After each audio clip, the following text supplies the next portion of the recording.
So right now, I am going to hand the reins to my colleague, Dr. Missy Partyka, who will be hosting a conversation with 3 of the stakeholders that she works with in her role as an oil spill science specialist with Sea Grant. Thank you, Missy. Thanks, Tara. So if I could have my panelists, I could have Ryan and Cheryl. Well, Cheryl, you're on the phone right now, I believe. So right now, so Cheryl's not going to be able to share her camera with us, but I've got Jessie and Ryan. If you could share your camera. There you are. And I think you're all unmuted. That's great. So, because I didn't want to spring this on you in advance, I did, provide you guys with some questions, so hopefully you feel prepared for the next 20 minutes. But I wanted to let our audience know who we're speaking with today.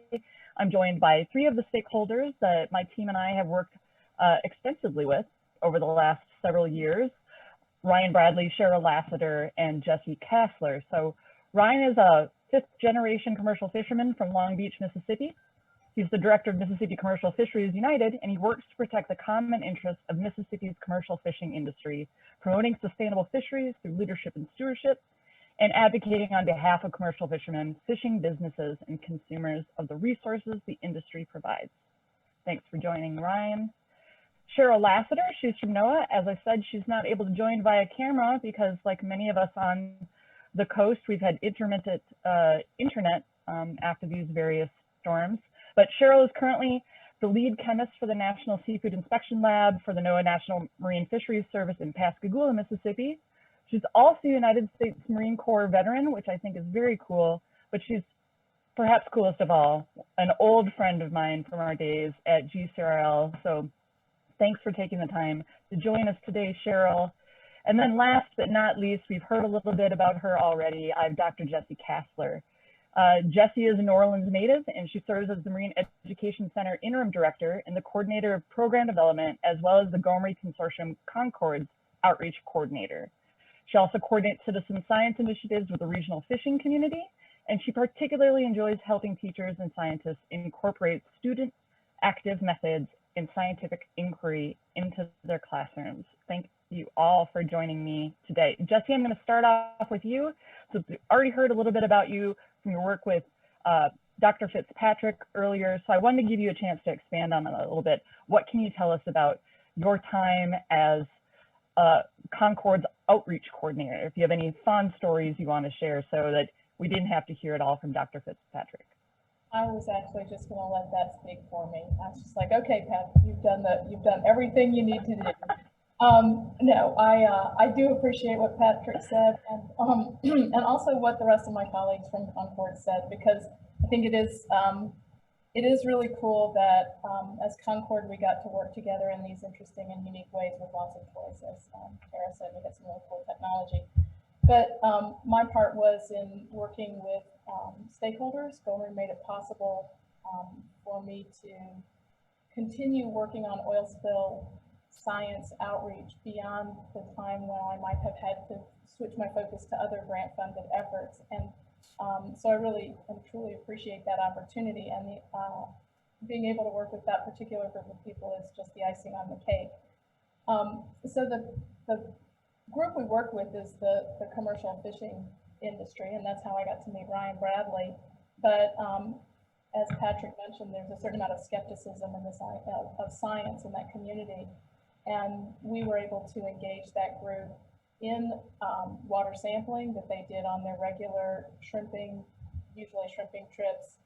Sometimes they went outside of their shrimping trips and collected water quality data with both kits that I would use with a K-12 group of students, but also the CTD types of equipment that the scientists are actually using on the vessels. And the point of this was to engage the fishermen in science, to make them the scientists. It was also to engage them in an interaction and a relationship with the scientists. And so that the reason I keep bringing up about how cool it was to work with Concord is that it was all about relationship building. And it turns out that relationship building is a really important part of building trust in the process of science.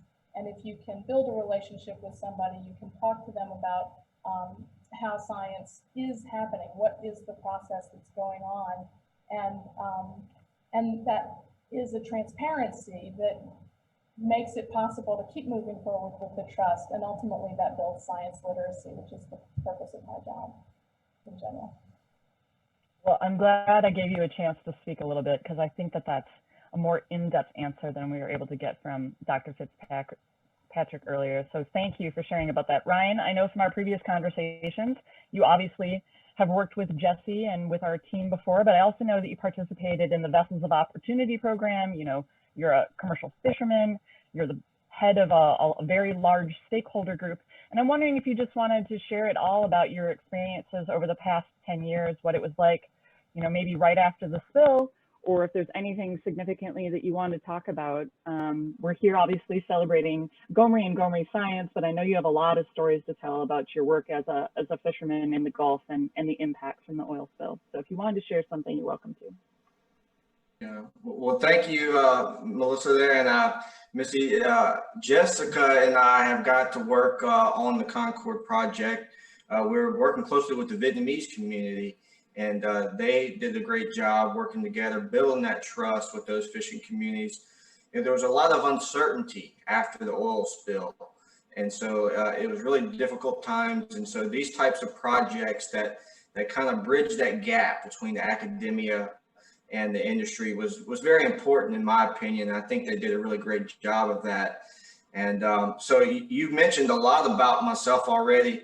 As you mentioned, I'm a fifth generation commercial fisherman. I also own a seafood business here in Mississippi, and I serve as the executive director of a group called Mississippi Commercial Fisheries United. And so where I sit is I kind of sit at the intersection of academia, industry, and policy. So we're certainly, you know, we heavily favor the utilization of the best available science, and it is certainly important for us to be engaged with the academic sector and the science to make sure that this best available science is trusted by the industry. And you can certainly get into some disputes on policy decisions if you don't have good science. And so very important to us. And I personally, when I came on, really at the tail end of Concord on the project Dr. Kastler was working with the Vietnamese community, you know, I had never used a CTD device or a sonde personally. So I learned a lot. I know a lot of fishermen learned a lot. We learned a lot about the different water quality parameters. And so I really think it opened our minds up to all of that. And, you know, we're still learning about all of it. So really good stuff. You know, I would also mention another project that was real important to me, I thought was really good, that come from GoMRI, was a sociological study that was done on the fishing communities, on the local communities. And it really highlighted the vulnerability that the fishers and the fishing communities faced post oil spill. And, you know, that is to be expected. We expected to see that because these people are on the front lines and they're very dependent on these marine resources, and it causes a lot of anxiety for them when they're dealing with those things. But, you know, I'm glad to answer any questions that y'all have, but I certainly, you know, appreciate what GoMRI has done and it continues to do. I think it's been fantastic. Just a tremendous amount of science out there that we still really hadn't had the time to look at and analyze. And so there's going to be plenty of opportunity, I believe, going forward where we can review and look at some of this science and learn a lot more about the processes going on in the Gulf of Mexico. So I'll end there and glad to hop back on for any questions. So I really appreciate that. And that was a very thorough answer that required no prompting on my part. So you're off the hook for a little bit there, Ryan. Good job. So Cheryl, I wanted to move to you next. Obviously, you've got a slightly different relationship with the science. One, you're a researcher yourself, but you also work for NOAA Marine Fisheries, and you're a chemist working at the seafood lab there. And I know that you were involved in at least one paper that I'm aware of that I've cited heavily and our team has cited heavily, talking about seafood safety and the work that was done by NOAA in the seafood safety testing program. So just something there that Ryan said, you know, spurred my thoughts about this, since I already know you, and we've had the opportunity to not only have a shared history together, but you've participated in my team's seminars before. We know that one of the issues coming out of the Gulf following Deepwater Horizon was a lack of trust in maybe some of the information that was coming out of the Gulf.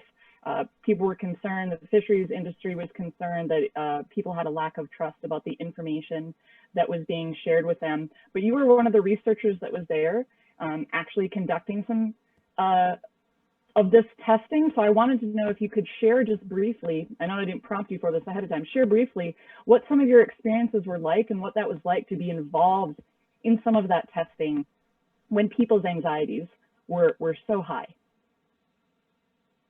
Yes. Hi, Missy. Yeah, people's anxieties were very high, and the best way that we could answer that was with the actual science. So with our publications and the analytical testing that we did and the follow-ups and the QC and QA controls, I think that helped. You know, not everybody's going to have the same technical knowledge or know the chemistry nomenclature, but what we would do at the National Seafood Inspection Laboratory was just to explain to those that we would run into that weren't in our discipline, you know, how our testing actually affirmed what we were finding was actually true. Like as an example, in my role as a NOAA lead chemist with the National Seafood Inspection Laboratory, I was overseeing the chemical analyses of concentrations of polycyclic aromatic hydrocarbons, or PAHs, in Gulf seafood species. And the methods that we employed involved the use of a catcher's, or a quick, easy, cheap, rugged, effective, and safe method, followed by a dispersive solid phase extraction. And then instrument analyses were performed via HPLC, using fluorescence detection to identify a specific group of FDA targeted PAH congeners. And those are the ones that the FDA is the most concerned about as far as anthropogenic effects, you know, bioaccumulation in the body, carcinogenic effects. And those are benz-A-pyrene and dibenz-AH-anthracene. But we looked at about 13 of them. So specifically to complete that important task, we garnered technical expertise from experienced and knowledgeable sources, including scientists that were affiliated either directly or indirectly with GoMRI.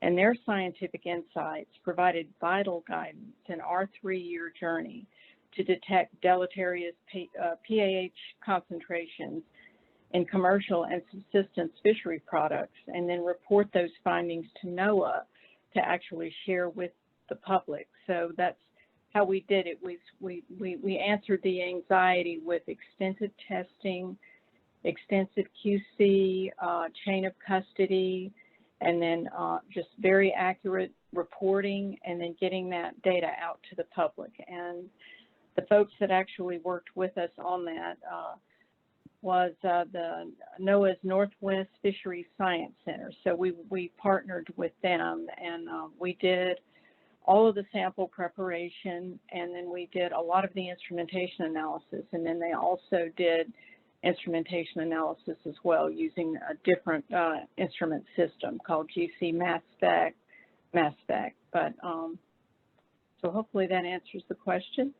It does, but I wanted you to just one more thing is that, as you said, you know, you relied on a lot of expertise coming out of GoMRI, worked closely with researchers during that period of time.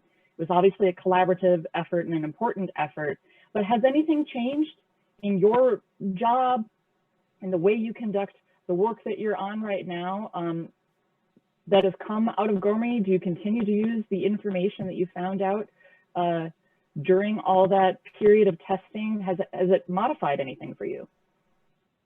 Well, yes, it has modified just NOAA's preparatory techniques, because the Deepwater Horizon episodic event, which was a real-time lesson for us, and oil spill science imparted a wealth of preparatory knowledge to our organization for any future events, should they unfortunately occur. For instance, to address the crisis, the National Seafood Inspection Laboratory gained a crucial awareness of the need for written protocols and the implementation of immediate and well-planned procedures for sample receipt, sample processing, chain of custody tracking, sample storage, sample transfer to other NOAA science centers, like the Northwest Fisheries Science Center that I told you about, and then finally sample disposal of the remaining materials.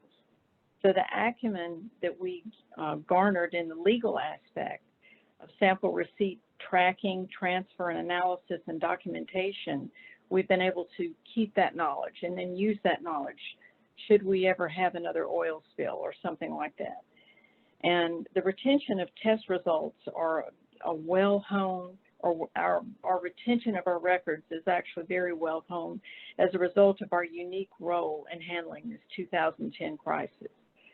Further, we are armed analytically with the instrumental expertise now and the experience from that to carry out the strategies necessary in getting vital data to the public forefront should the need arise.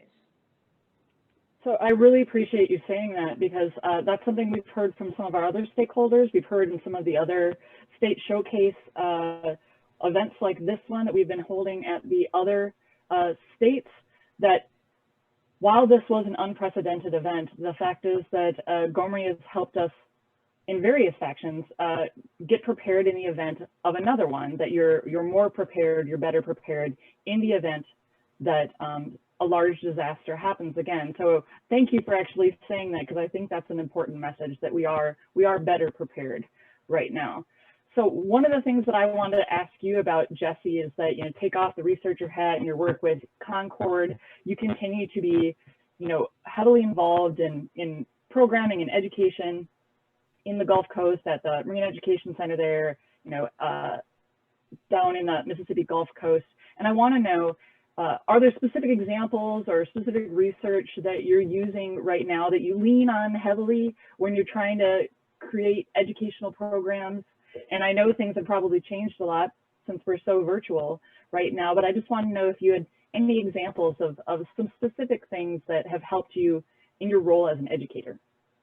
Oh, that's such a good question. I'm so glad you asked me that. Okay, so Arnie and Dennis and I'm sorry, I forgot the other person who brought it up, all mentioned the concept of marine oil snow. And I use that a lot with all of my audiences, because it's just one story of all of the different research stories that have come out of, not of Concord, but of all of the different GoMRI and oil spill research efforts. It's just based on a couple of observations of people at the site of the first vessel out on the water after the oil spill. They made these observations, they started exploring. There are questions about those observations, and from that, after 10 years, we've got just a whole new body of understanding of how oil acts in the environment, just in that one specific case. And to me, it's just an indication, it's just a good example of how the process of science works, and I use it a lot with all of my different audiences. That's wonderful, and that's a great story that we like to hear, that these research projects and the studies that have been conducted in the Gulf have utility well beyond just those of us that are researchers going through and doing lit reviews and writing our own papers for things, that they actually have use and utility well beyond their standard scientific shelf life. So thanks, I'm glad you brought that up. Thank you so much for doing that. We're getting close on time right here. I just wanted to give you all an opportunity to share a little bit about what's next, what you're doing now, what does the future hold for you, and when is another opportunity that I might have to interact with you fine people. Jess, you want to go first since your camera's or your mic's still on?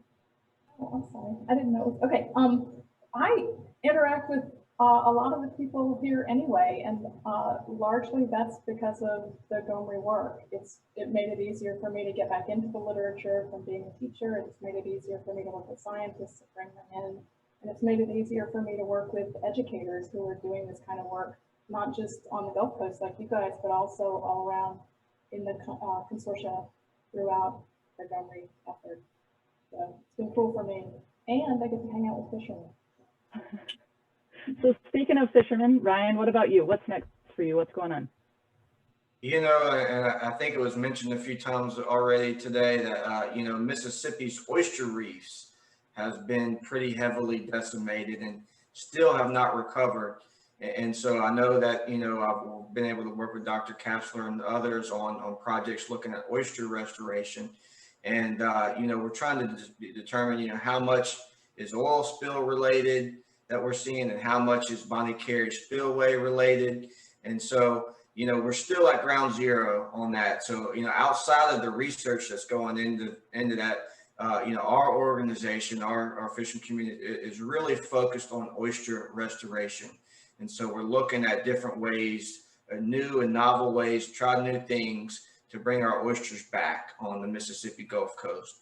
And so, you know, we've been working with a number of different environmental nonprofits that have come into Mississippi that's very interested into helping Mississippi recover. So we're very thankful for their support and just looking with policymakers to make sure that we continue to get the funding that we need to help our wild oyster reefs recover. Such important keystone species that form the basis of so much of the habitat in our inshore water. So very important work for us, and that's going to be our focus probably for many years to come. And, you know, of course, you know, we're pretty multifaceted. We're working on a number of different issues around fin fish and shrimp, and but always looking to learn more. And I hope to work more with some of the researchers here and across the Gulf region, and just continue to learn more. It's real exciting for me to be able to blend some of the science things that I learned with what we see on the water, harvesting some of this different species. So I certainly enjoy it, and I'm glad to participate or help out with anything I can if anybody has any questions. So I appreciate you saying that and ending it on that note. We know there's still a lot of work to be done, and the oyster industry has been hit very hard. And speaking of seafood, Cheryl, that leaves me to you. What's next for you? What's on your horizon? First, I'd just like to share that on a personal level, I've networked with science experts, having a wealth of information with respect to multidimensional approaches in analyzing seafood.